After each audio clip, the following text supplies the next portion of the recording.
Assalomu alaykum ustozlar. Demak, 22-test tahlilini ko'rishni boshlaymiz. Birinchi savolimiz. 132 sahifali hujjatning 2, 19 va 23 hamda oxirgi sahifalarida grafik tasvir mavjud. Demak, tasvirlarimiz soni bizda 4 ta ekan.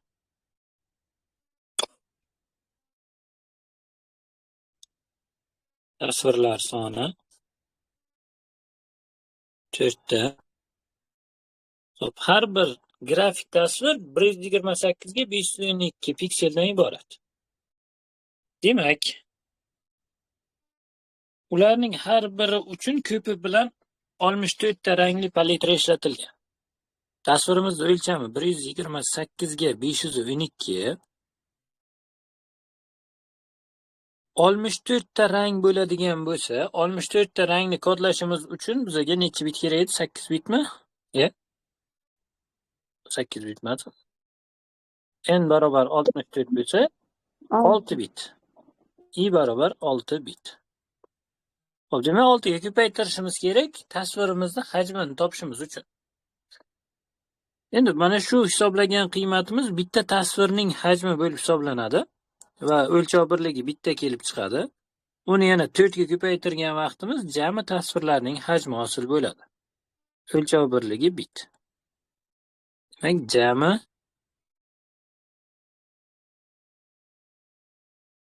tasvirlarning hajmi.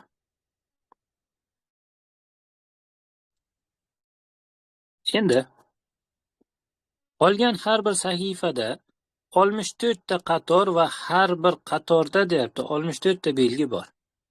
Bu yerda qolgan har bir sahifada deyapti 132 sahifadan iborat edi. Bizda 132 sahifa bo'ladigan bo'lsa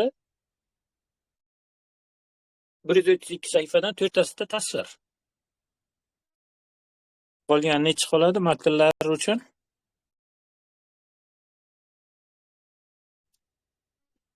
Matnli sahifalar soni deylik. Matn 128.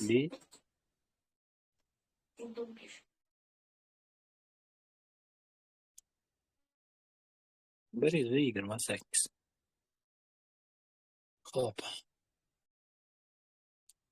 Endi har bir sahifada 64 ta qator va har bir qatorda 64 ta belgi bor. Demak, standart kodlashdan foydalanilgan. IC'da bitta belgimiz teng edi bizda 1 baytga yoki 8 bitga. Bitta sahifamizdagi belgilar sonini topadigan bo'lsak, 64 ta qatori va har bir qatorda 64 ta belgi borligi uchun uni ko'paytiramiz. Bu demak bitta sahifadagi belgilar soni kelib chiqadi. Shuni yana 8 ga ko'paytiradigan bo'lsam, menda bitta paydo bo'ladi, bitta sahifaniki. Endi jami hisoblaydigan bo'lsak, o'zi hozir kalkulyatorni olamiz.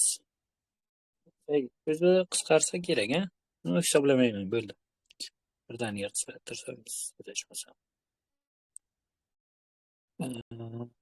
Uning kilobaytda toping. Demak, buni o'lchov birligi bitta kelib chiqdi. 128 ta sahifasi borligi uchun bitta sahifamizni hajmini yana 128 ga ko'paytirishim kerak. Shunda jami matnlarning hajmi hosil bo'ladi.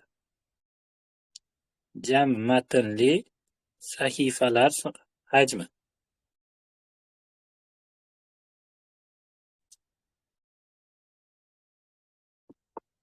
Xo'p, javobni kilobaytda ifodalang debdi. Har birini kilobaytga o'tkazib olamiz. Demak, 128, 512, 6 va 4 bit edi. 8 ga bo'lsam baytga o'tadi. 1024 ga bo'ladigan bo'lsam kilobaytga o'tadi. Endi qisqartiramiz. 512 bilan 1024 2 qolar ekan bu yerda. 2 bilan buni 128 bilan 16 ni qisqartirsam ham bo'ladi. Makhrajda 8 kere 2 16, demak 128 ni 16 ga bo'ladigan bo'lsa, menda 8 qoladi. Bular hammasi qisqardi. Suratda 8. 8 kere 6 Demak, 8 kare 6 48. Uni yana 4 ga ko'paytiradigan bo'lsam, 192 kilobayt ekan. Bu tasvirning hajmi. Endi matnning hajmini topamiz. Yana tasvir deb qo'yamiz. Matnimiz 64, 64, 8 va 128 edi. O'lchov birligi bitta chiqqanda, uni ham 8 ga bo'lamiz va 1024 ga bo'lamiz. Qisqartirgan vaqtimizda bu 32 bo'lsa, bu yerda 16 qoladi. 16 ko'paytirilgan 128. 16 mi? Yo, 2 4 qoladi bu yerda, kechirasiz. 4 qoladi. 128 ko'paytirilgan 4. 512 kilobayt ekan. Bizda umumiy hajmni topish so'ralgan, ikkalasini qo'shib qo'yadigan bo'lsak, shunda javobimiz 4 0 7 704 ekan. Javob to'g'ri.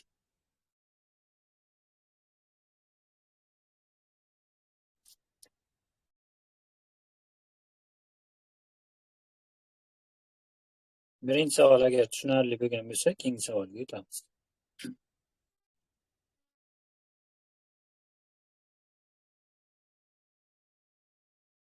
Alida 6 ta fleshka bor.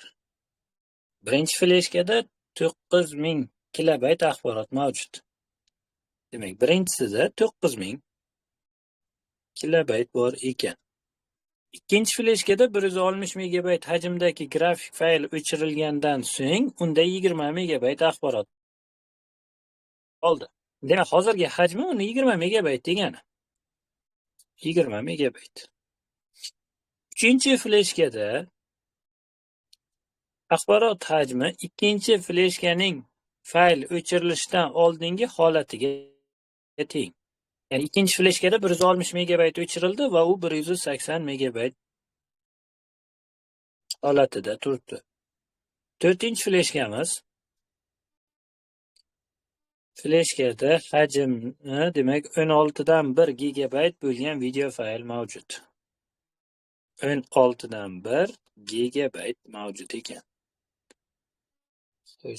Shuni megabaytga o'tkazib qo'yaylik. 1 taqsim 16 ni 1024 ga ko'paytirsam 32 64 megabayt bo'lar ekan. 5-chi fleshkada 64 megabayt axborotning 4 dan 1 qismiga teng bo'lgan fayl mavjud. 64 megabaytning 4 dan 1 qismi 64 megabaytning 4 dan 1 qismi uchun uni ko'paytirishimiz kerak. 4 bilan 64 qisqarsa, demak 16 megabayt axborot bor ekan. 6-chi fleshkada 7 megabaytli hajmli grafik fayl va 200 kilobaytli hajmli matnli fayl mavjud. Demak, 6-chisida 7 megabayt bor ekan, plus 2000 kilobayt bor ekan. Ularning axborot hajmlarini kamayish tartibida yozib chiqing. Eng ko'pi bizda 3. Demak, maksimum 3 ekan. 3. Mana ikkita javob bor. Undan keyingisi 3, 4. Hop, keyin 2. 3, 4, 2. Bo'ldi, o'zi 3, 4, 5 bo'lgan ekan. Bu yerda C javob o'zi noto'g'ri bo'ladi. 3, 4, 2. Keyingisi 5. 9000 kilobayt va 7 megabayt plus 2000 kilobayt. Bu yerda qaysi biri katta? 7 megabaytda 7 ko'paytirilgan 1024 deb oladigan bo'lsak, bu 6-chi fleshkamizdagi axborot hajmi kattaroq bo'ladi. Demak, 6 va 1 shaklida bo'ladi. To'g'ri javob A varianti.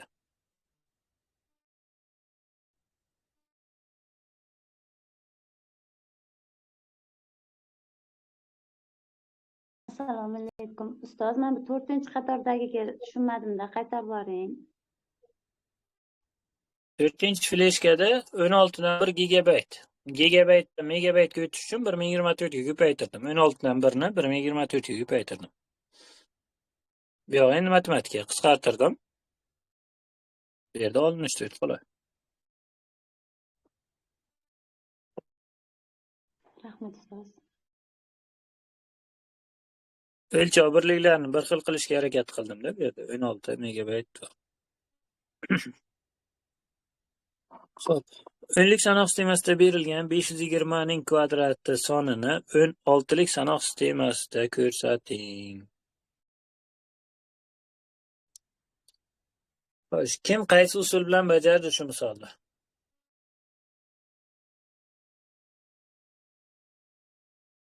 520 ni kvadratini chiqarib, keyin 16 liga bo'lib chiqdingizlarmi? Yo'q, o'shani qilmadim-da men. 520 ni 16 likka o'tkazib, keyin ishladim-da, sal boshqacharoq chiqib qoldi lekin. O'sha javob yaqin chiqdi.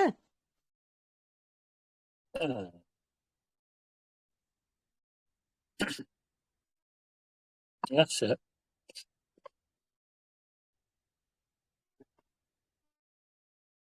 Agar 520 ni kvadratini hisoblaydigan bo'lsak, 270.400 bo'lar ekan.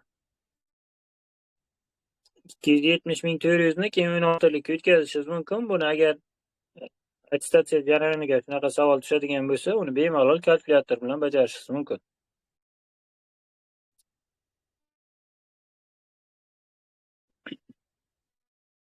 Bajaraymi yo tashlab ketdim bo'ladimi? Ustoz, osonroq yo'li bormi? Osonroq yo'li. Xo'p, 520 ni o'tkazamiz. 520 ni 16 ga bo'lsam. Demak, 32 ekan. 32 kira 16 da 5 dan 8 qoldi ekan. Xo'p, buni 16 ga bo'lsam 2 yu 0. 2 ko'paytirilgan 16 ning kvadrati plus 8. To'g'ri?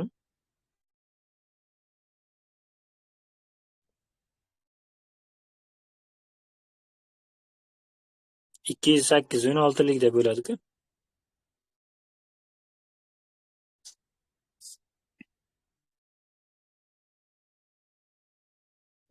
Shuni kvadratga oshirishim kerak.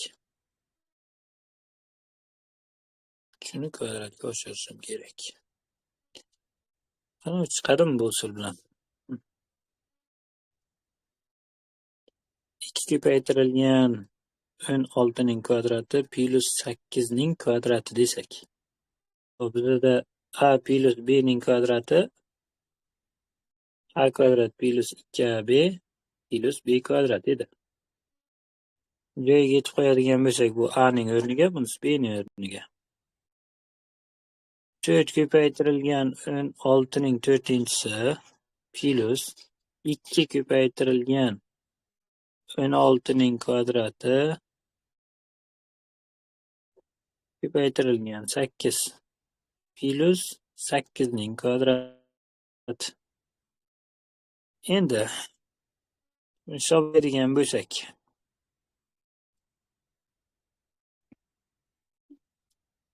4 ko'paytirilgan 16 ning 4-inchisi qo'shilgan 2 bilan 8 ni ko'paytirsam, menda 16 hosil bo'ladi.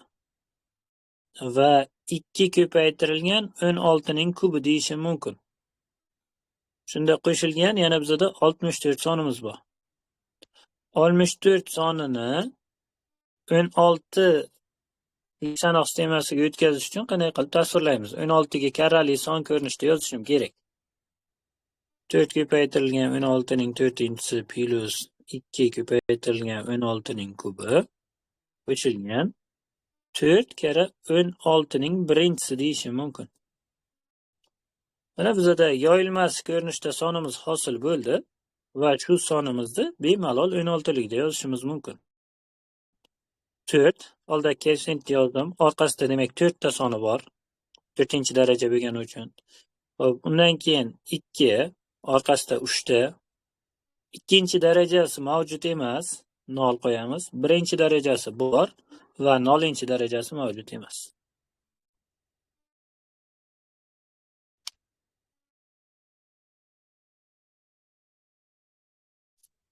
Kattaroq sonlar bersa, demak shu usuldan foydalanishimiz mumkin.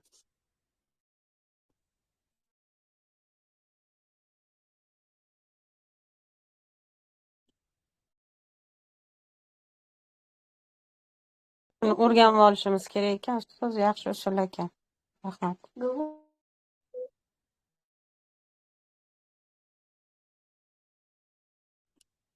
Oq-qora tasvirni ikkilik sanoq sistemasida kodlash uchun nechta ikkilik raqam ishlatiladi? Oq-qora tasvirni ikkilik sanoq sistemasida ishlatishimiz uchun, demak bizda har bittasi 1 bitdan bo'ladigan bo'lsa, bu yerda 1 bit 2, 3, 4, 5, 6, 7, 8, 9, 10. Bu yoqda esa 2, 3, 4. 10 ko'paytirilgan 4 barobar 40 bo'ladi. To'g'ri.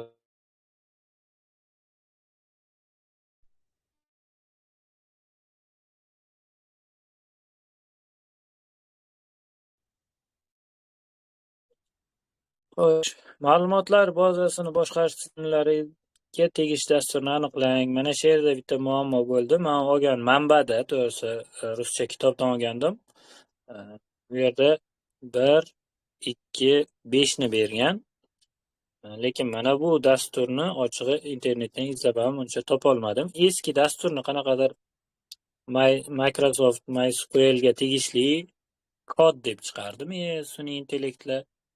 Shunga bu savolga o'zim ham ikkilanib turibman, lekin kitobda 2025-yilda nashr qilingan kitobda 1, 2, 5 deb belgilangan ekan. Bu savol bo'yicha o'sha manbalarni tahlilni tagiga tashlab qo'yaman izoh sifatida. O'zlaringiz ko'rib olasizlar kitobdagi yozuvni. Xo'sh, aksesdagi maydon turlarini aniqlang. Demak, aksesda qaysilar bor? Memo maydoni bor. 2024-yildagi aksda yo'q, lekin boshqacha qilib o'zgartirilgan memo degan so'z. Bu demak bunaqasi yo'q edi. Hyperlink, hipersilka. Xo'sh, bor edimi, yo'q edimi? Menimcha bor edi. Deylik. Bor edi. O'zi 1 bilan 2 ni belgilagandan keyin javobga qarasam o'zi tayyor ekan-ku, 3 bilan 4. Bu pullik format, bu gipersilka. Bular demak bizda mavjud emas. To'g'ri javob D varianti. Nazariya bari qiyin-da.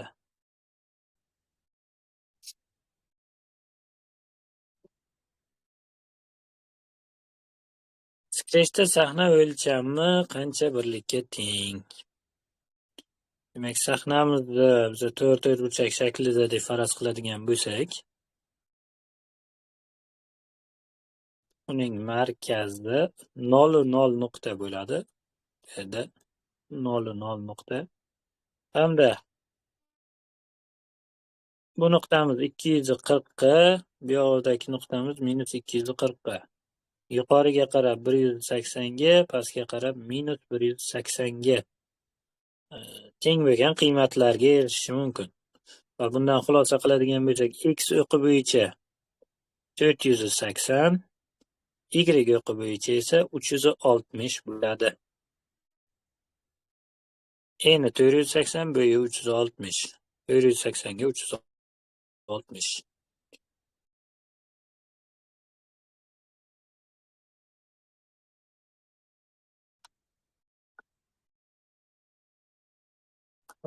Qo'l ko'targanlar yo'q.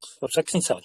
Blok sxema ko'rinishida tasvirlangan algoritm bajarilganda takrorlanishlar sonini aniqlang. Takrorlanishlar sonini aniqlashimiz kerak edi. I ning qiymati 10, J ning qiymati 4, B ning qiymati 256 ga teng ekan. Va I ning qiymati kichik yoki teng turishdanmi? Ya'ni bizda aytayaptiki, 10 kichik yoki teng 43danmi? Demak, bu ha tomonga o'tadi. Ha tomonda yana bitta shart bizlarni kutib turibdi. J ning qiymati kichik yoki teng 30danmi deyapti. J ning qiymati 4 edi. 4 kichik yoki teng 30danmi? Bu ham ha tomonga o'tarkan. Ha tomonda B ning qiymatini 2 martaga kamaytirish. B ning qiymati teng bo'lsin debdi. B ning qiymati 256 edi. 256 ni bo'lamiz 2 ga. Xo'sh, bu 128. Va undan chiqadi-yu, I ning qiymatini 2 taga oshir debdi. I ning qiymatini 2 taga oshirib, yana I ning qiymati 43dan kichikligini tekshiradi. I ning qiymati shunda bizada 12 bo'lib borar ekan. Keyingi takrorlanishda. Bu birinchi takrorlanishimiz edi.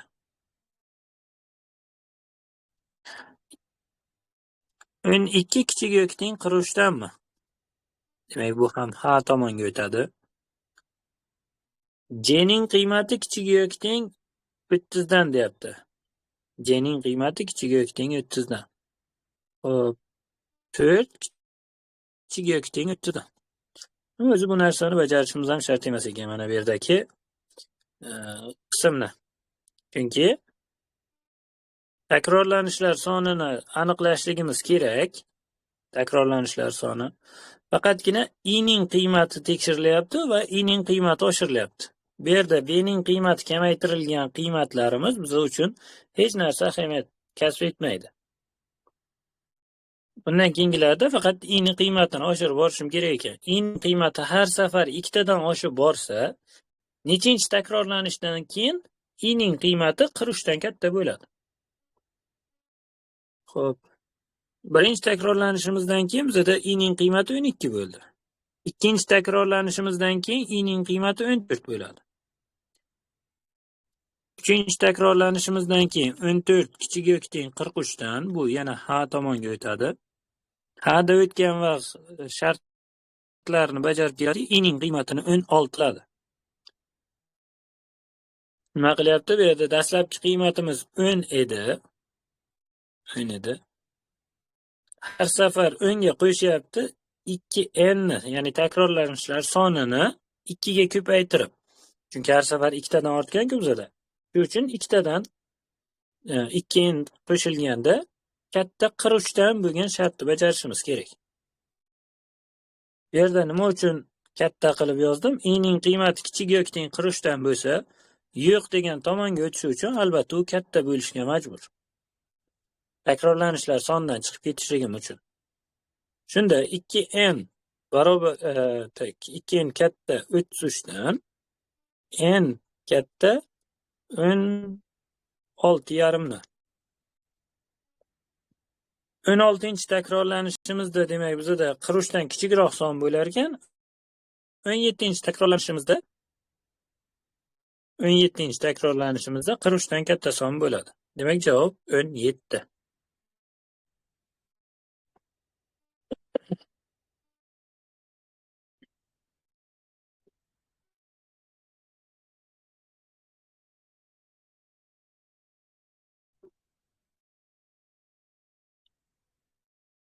Xo'p. Murodjon Yo'ldashev. Assalomu alaykum ustoz. Assalomu alaykum. Shu takrorlanishlar sonini hisoblashni bir boshidan yana bir bor tushuntirib bering, yaxshi tushunmay qoldim. Birinchi qiymatni qo'yib tekshirib ko'rasiz. O'z holati bo'yicha mana 10 J ning qiymati 4, B ning qiymati 256 va takrorlanishlar soni o'sha aniqlayotgan blokka kelgan vaqtimiz, shart tekshirish blokimizga qiymat qo'yib tekshiraman mana. I ning qiymati menda necha edi? 10 kichik yoki teng 43dan. Bu albatta ha tomonga o'tadi. Ha tomonda mana J ning qiymati kichik yoki teng 30dan degan shart bergan. Xo'p, mayli uni ham tekshiramiz dedim. 4 kichik yoki teng 30dan. Bu 4imiz 30dan kichik, ha tomonga o'tadi. Ha tomonda B'ning qiymatini 256 ni bo'lgin deyapti 2 ga. Ya'ni 128. Shundan so'ng mana takrorlanish yo'liga e'tibor qilib qaraydigan bo'lsangiz, i ning qiymatini 2 taga oshirish buyrug'iga keldi. I ning qiymati necha edi bizada? 10 edi. O'zi har I ning qiymati 12 bo'ldi. i o'zgaryapti, uni tushundim. Takrorlashlar soni nima bu 10+2 n deganingizni? Endi mana bu yerdan o'zi qonuniyatini mana 1 bo'lganda 12, 2 bo'lganda 14, 3 bo'lganda 16 chiqadigan qonuniyat topib olishimiz kerak. Nima qilsam mana bu yerda har safar takrorlanishlar soni mana takrorlanish soni 2 bo'lganda o'nimizga 4 qo'shildi degani. To'g'rimi? 2 marta takrorlangan vaqtimizda o'nimizga 4 qo'shildi. Takrorlanishlar soni 3 bo'lganda o'nimizga 6 qo'shildi. Dastlabki qiymatimga. Xuddi shunday takrorlanishlar soni n ta bo'lganda i ning qiymati 10 ga menda 2n qiymat qo'shiladi. Takrorlanishlar sonini endi belgilab oldim-da bu yerda. Va qachonki mana bu shartdan qutula olamiz, qachonki yo'q degan tomonga harakatlansak. Ya'ni mana bu i kichik yoki teng qiruvchni katta yoki teng, katta qiruvch qilsam. Katta qiruvch qilganimdan keyin men bu yo'q degan tomonga o'tadi. Rahmat. Shu tengsizlikni bajardim. Javobni yozdik, mayli, yozib qo'yamiz. 9. Pythonda dastur natijasini aniqlang. A ning qiymati 25, B ning qiymati 54. Agar debdi, A ning qiymatini 7 ga bo'lgandagi butun qismimiz, ya'ni 25 ni 7 ga bo'lgandagi butun qismimiz teng bo'lmasa B ni, xo'p, B imiz 54 edi. 54 ni 7 ga bo'lgandagi qoldiqqa. Hisoblaymiz. 25 7 ga bo'lganimizdagi butun qismimiz necha?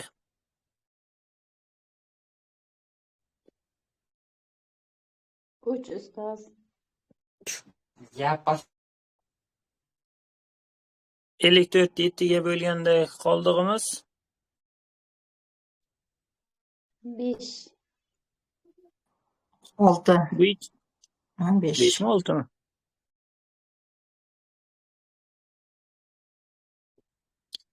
Bu shartimiz rostmi yolg'onmi? Mana 3 teng emas 5 ga. Rost. Bu qiymatimiz rost. Rost bo'ladigan bo'lsa, endi nimalar bajariladi? Mana bu yerda if ga qaraydigan bo'lsak, ifni sherigi aks holda bo'ladi, else. Va ikkalasi bir qatorda yozilgan. Toki yangi if kelguncha bu bittaga tegishli qism bo'lib hisoblanadi. Toki yangi if kelguncha mana. Bu bitta. Demak, rost bo'lganda birinchi qism, mana bu rost bo'lganda bajariladi, bu yolg'on bo'lganda bajariladi. Bizning shartimiz rost bo'lgani uchun faqatgina rost qism bajaramiz, aks holda bajarmasligimiz mumkin. Shunda C ning qiymati 8 ga teng ekan. C ning qiymati 8 ga. C ning qiymati 8 qo'shilgan A ning qiymati bizada 25 edi. 25 ni 8 ga bo'lganda qoldig'imizni qo'sharkanimiz. 25 8 ga bo'lsam bir qoldiqmi?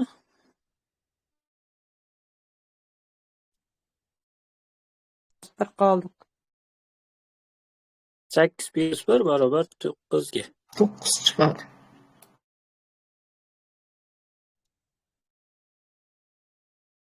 Endi yangi if boshlandi bizda. Yangi if. Va bu ham toki yangi yana boshqa if topguncha bitta ifga tegishli qism bo'lib hisoblanadi mana shu jarayonlar. Bu yerda yangi shart tekshirishimiz kerak. A ning qiymati bizada 25, o'zgarish bo'lgani yo'q. 25 katta 9 dan. Va deyapti. C ning qiymati 9 edi, 9 katta 54 dan. Birinchi shartimiz rost, ikkinchi shartimiz yolg'on. Ikkalasini ko'paytirgan vaqtimizda bizada yolg'on bo'ladi. Yolg'on. Shunda birinchi keladigan elifni bajarishimiz kerak. Elif edi. Endi elifni bajaramiz. Elifda shart beribdi, yana yangi shartimiz a ning qiymati 25. 25 ni 7 o'nga bo'lganimizdagi butun qism kattami 7 dan? 25 ni o'nga bo'lgandagi butun qismim 2. 2 kattami 7 dan? Bu ham Yolg'on. yolg'on bo'ladi. Xo'p, shunda aks holda bajarilsa, c ning qiymati 10, c barobar 10 ayrilgan 25 minus 15 va natija sifatida c ni chiqar. To'g'ridan to'g'ri minus 15. Ham oddiy misol bo'lib qolibdi rostdan ham.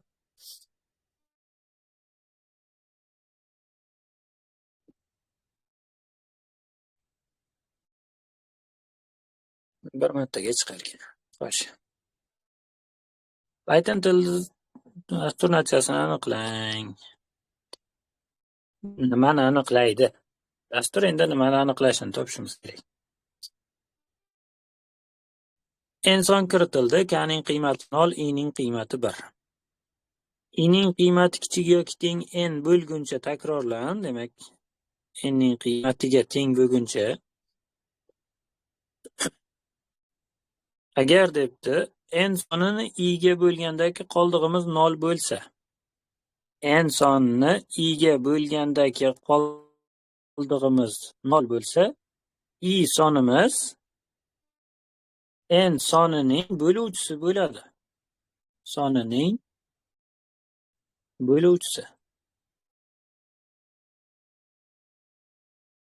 Ya'ni n sonimizga qoldiqsiz bo'linadigan i'larni asab topyapti. Faqatgina mana bu yerda i foiz 2 degan shartimiz bor. Bu nima degani? I ni 2 ga bo'lgandagi qoldiq aynan 1 ga tengmi degan ifoda bilan teng kuchli. Mana shu ifodamiz.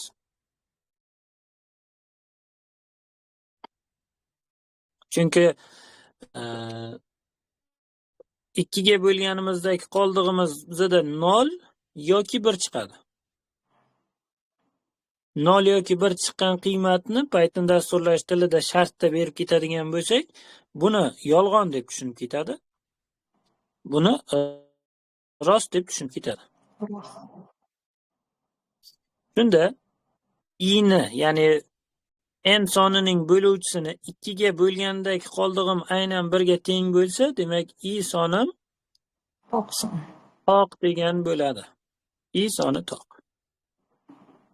Demak, javoblar ichida n natural sonining toq bo'luvchilar sonini, ya'ni o'sha shart bajarilganda k ni qiymatini oshiryapti va eng oxirida k ni qiymatini chiqargan. Bundan xulosa qiladigan bo'lsak, C javob to'g'ri bo'ladi bizda.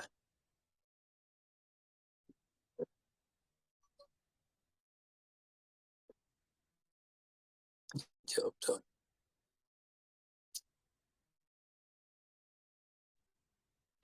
Pythonda tuzilgan dastlabki dasturdagi k ning qiymati hamda takrorlanishlar sonini yig'indisini toping.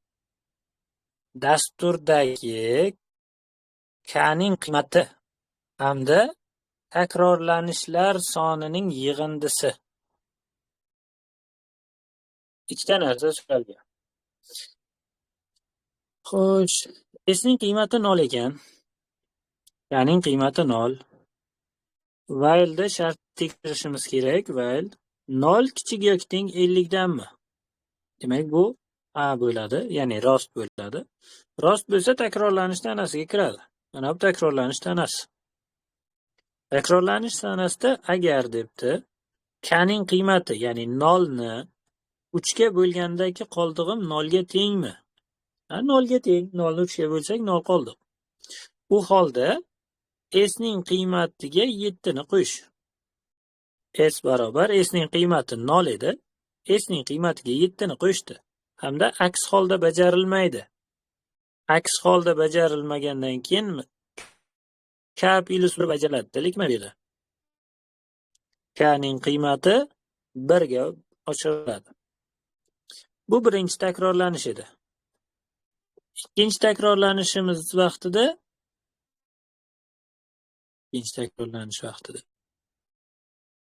while'da s ning qiymati keladi.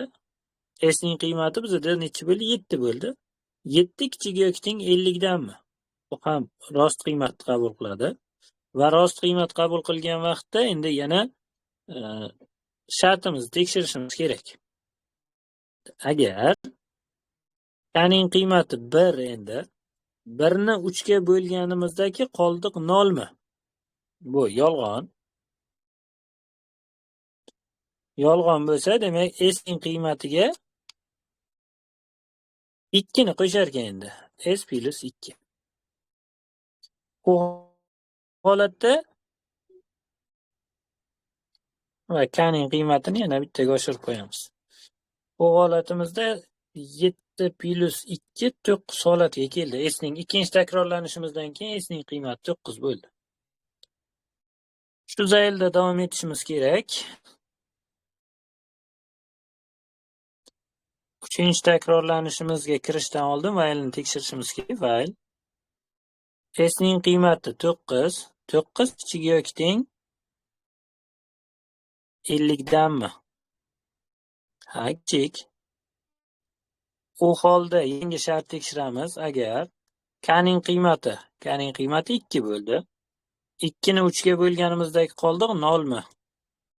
Bu ham bizda demak yolg'on bo'ladi. Yolg'on bo'lsa, S ning qiymati 2 taga oshiriladi.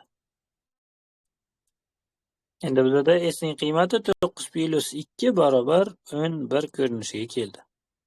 Shundan so'ng kning qiymatini yana bittaga oshirib qo'yamiz 3.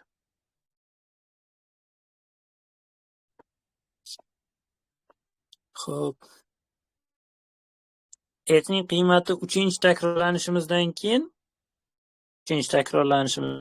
11 ga teng bo'ldi. Kning qiymati 3 bo'ldi. Takrorlanishlar soni bilan kning qiymati bir xilda o'zgaryapti.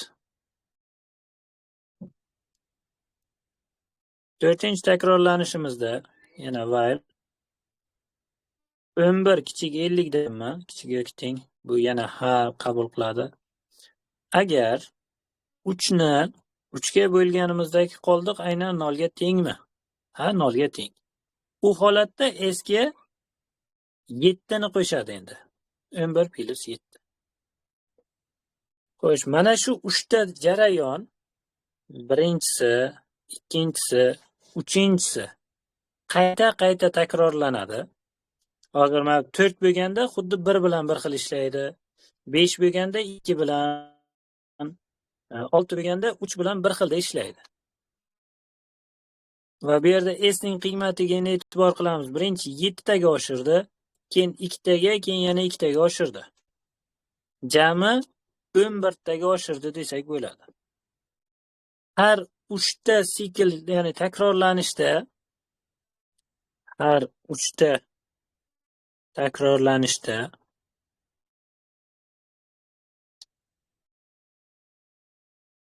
S ning qiymati 11 taga oshar ekan.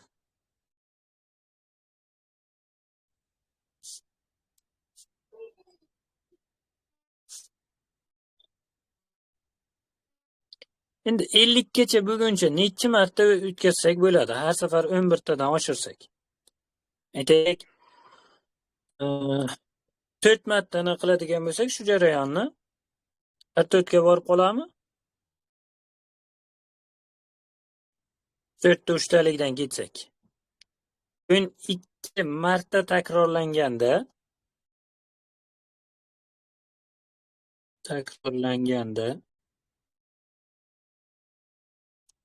S ning qiymati 44 bo'ladi.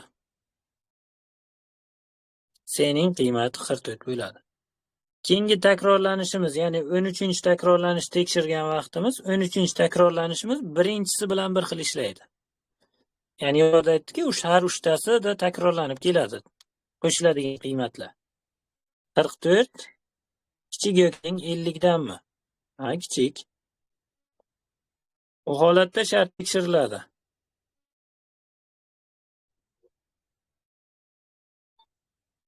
Bu yoqda 12 bo'yicha k'ning qiymati 12 edi. Hali 13-chi takrorlanishga endi kirdik. K'ning qiymati hali 13 bo'lmayapti. 12 kichik 3 ga bo'lganda qoldig'i 0 ga tengmi? Ha, teng. U holda s ning qiymatiga 7 ni qo'yish deydi. Bizda s'imizning qiymati 44 edi. 44 ga 7 ni qo'shadigan bo'lsak 51 bo'ladi. Va k'ning qiymati bizda 13 ga o'zgaradi.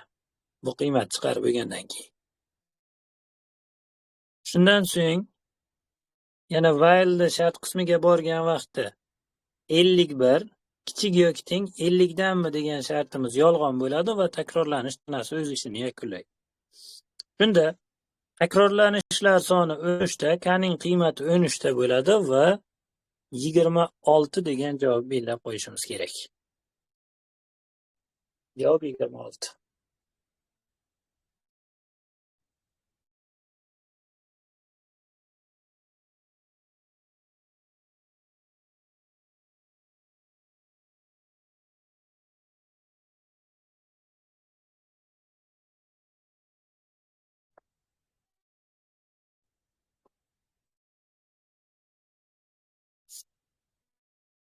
Navbatdagi savolimiz.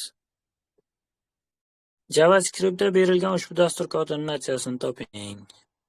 Bizda massiv berilgan array deb qo'yilgan ekan. Massivimiz 10, 20, 30, 40, 50, 80 gacha qiymatlar. Endi yangi o'zgaruvchi arraydan slicker deb yozilgan ekan. Bu yerda vazifasi nima? Pythonda aytaylik ro'yxat berilgan bo'lsa, bizga xuddi shunaqa 10, 20, 30 va hokazo qiymatlik 80 lik berilgan bo'lsa, JavaScriptdagi qiymati bir xil ishlaydi. Arrayning ikkinchi indeksidan boshlab 6-chi indeksgacha ajratib ol degan narsamiz bor edi Pythonda mana buni.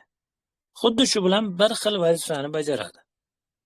Ya'ni ikkinchi indeksdan boshlab 6-chi indeksgacha ajratib oladigan bo'lsa, demak result degan o'zgaruvimizning qiymati ikkinchi indeksimiz 0, 1, 2, 30 dan boshlanar ekan. 30, 3, 4, 5, 6, 7, 40, 2 dan 6 gacha. 6 ni o'zi kirmaydi toki 50 gacha ekan. 60 gacha. 50, 60.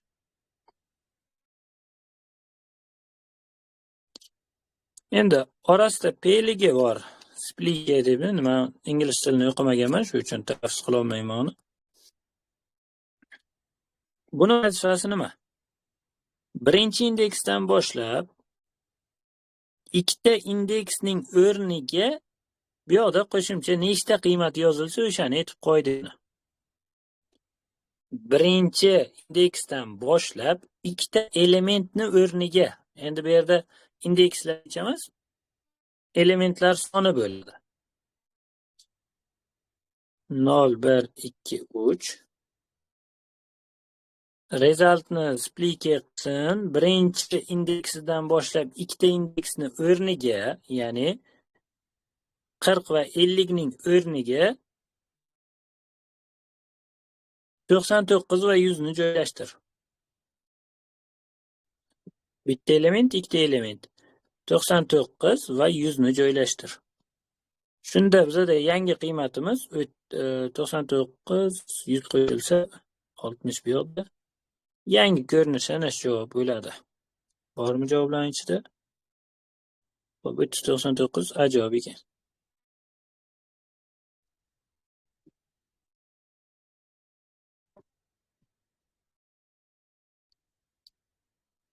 Endi mana bu yerda split qilingan, ya'ni p-ligi elementlar soni edi. Mana bu yerda ikkinchi indeksdan boshlab 3 ta elementning o'rniga 8, 9 ni qo'yish. Xo'p, 0, 1, 2.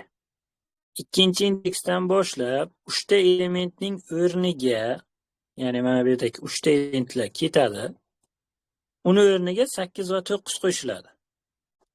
Bizda yangilangan massivimiz 5, 10, 8, 9, 30, 35, 40 ko'rinishiga keladi. Shundan so'ng endi sizlar birinchi indeksdan boshlab toki 5-indeksga bo'lgan elementlarni ajrat. Bizning yangi massivimiz 0, 1, 2, 3, 4, 5, 6 ko'rinish bo'lsa, 5-indeksgacha mana bundan ajratarkanimiz toki birinchi indeksdan boshlab. To'g'ri javobimiz 10, 8, 9, 30 ko'rinishiga keladi. Xo'p, 10, 8, 9, 30 C javobda bor ekan.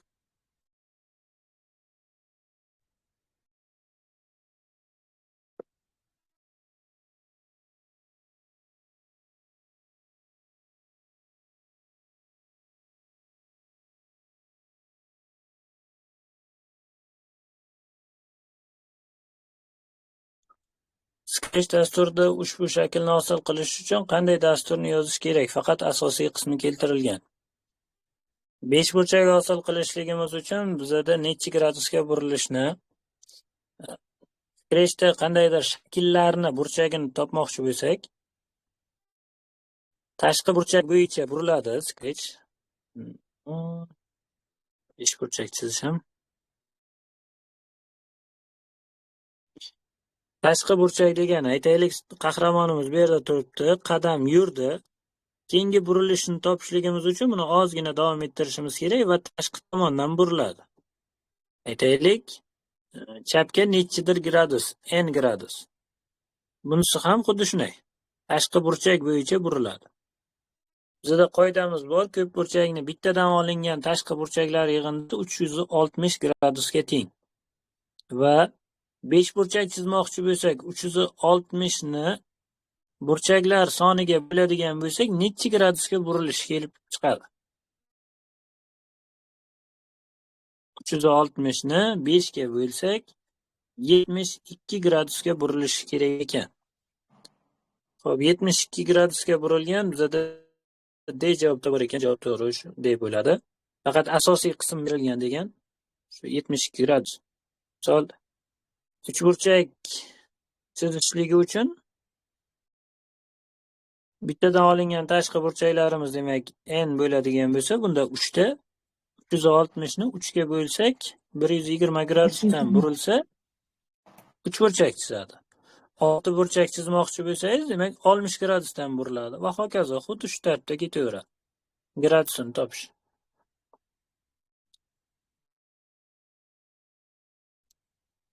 O'n beshinchi savol. Excelda yacheykaga qiymat kiritilganda avtomatik ravishda avgust 30 holatiga o'zgarib qoldi.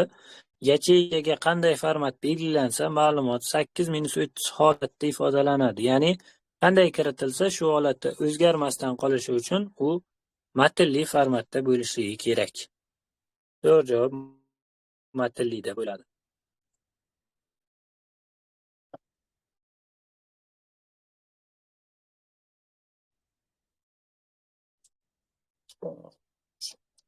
Savollarga marhamat berishlaringiz mumkin.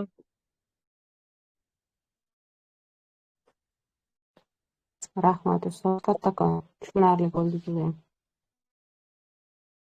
Rahmat ustoz, kattakon. Sog' bo'linglar. Rahmat ustoz.